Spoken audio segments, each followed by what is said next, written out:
captive to policies put in place by greed. But I'm a fighter, yeah, for my sisters. I want to be proud of America, freedom and democracy, and so I'll march upon Wall Street, step by step, reclaim our future side by side. We are the nation's children, hear our cry. 99 rise.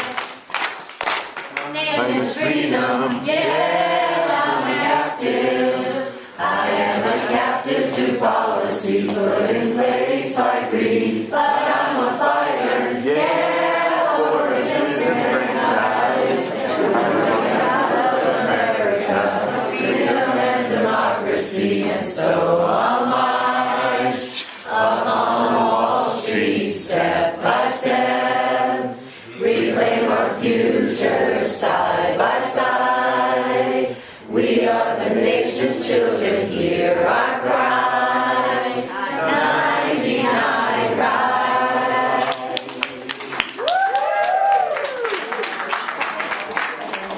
All right, thank you so much.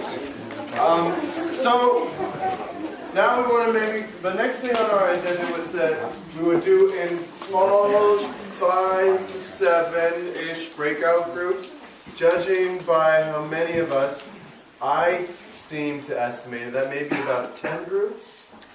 I was thinking we could possibly just do a quick Q&A and support, because I've been hearing that some people might be heading out soon. Yeah.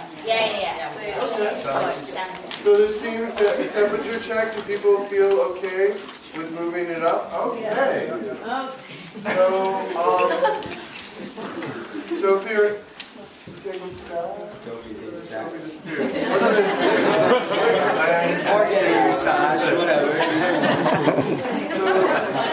will take stack. So questions, just raise your hand. Sophie will acknowledge you. And if maybe occupiers want to maybe gather around here, we can take the questions. Unless we have questions for ourselves. Yeah, we should. So George. I don't want to get out of bed, Mom. We do that. Questions. And we're always doing that. So, you get to do so. I have a lot of questions, but one is like, thank you so much for being. Oh, sorry. I'm sorry. Just one quick thing. If you'd like to ask a question, keep your hand raised until Sophie acknowledges you, so she makes sure she has you on staff, and then she'll call on you when it's time. So yeah, it's so great to have you all here, and it's just amazing to see like they made the great positivity and the community atmosphere that's come out of a group of people that's been together for 2 months or less. So I think that's just really special. And if anyone wants to speak to that, I'd be curious to hear like what you think are those links to creating community in that way, and how we can kind of take that and ripple it out into the country or into other atmospheres, or is it specific to that kind of environment where there's like a lot of pressure and a lot of tension, and there's from coming in from the outside, like what does that pressure cooker kind of look like? But that's not really my question. The question that I okay, no, I'm sorry, I'm lost. So if someone wants to speak to that, that'd be great, and then I'll put myself on stack again. Yeah, I'm gonna go first. Okay. So me and George went to school together in the same building for like over 7 years and never met because of different social circles, whatever, different places growing up. And we met because of a breakout group at a General Assembly. So what I think, besides all the pressure and all of the really intense emotional experiences that definitely do help form relationships more quickly. Like I feel really close to all these people, and I met them, pretty recently. But yeah, so that helps. So I think just having a space for community discussion, where you know you're going to see people at least once a week or once a day, once a month. I think that's really powerful. like for me at least, it's definitely shared struggle and also shared like commitment and like trust that's being built as you actually like build it together. Like projects, I mean, a lot of them were projects building up to certain days and building, like having a shared affinity, like, or a shared group of people who like to do the same things. And so it's just having that opportunity to kind of create that partly too.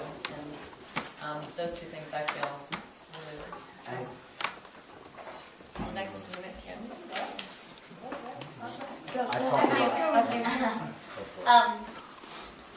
Well, just plus all of this,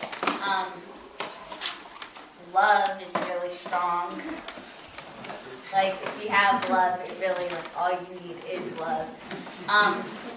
Love, support, those are things that, like, they're simple, but we need all to be reminded of them because they are that strong and they do make that much of a difference.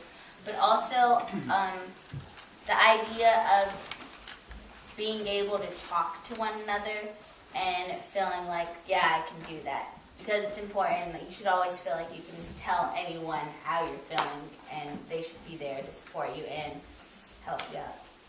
And all these people do that for me, so. Yeah, she hit the nail on the head. That's what I was going to say, so.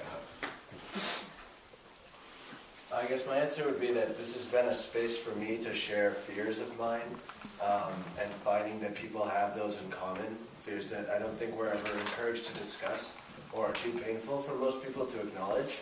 And that's what led me to this space, and I immediately started having these conversations and felt more deeply connected to these people than other people that I'm very close with that I don't feel like we see eye to eye on these things yet. And I think that's essential in community building. I just have one short thing to share. I would always suggest that one thing anyone can ever do in order to build community is simply share food.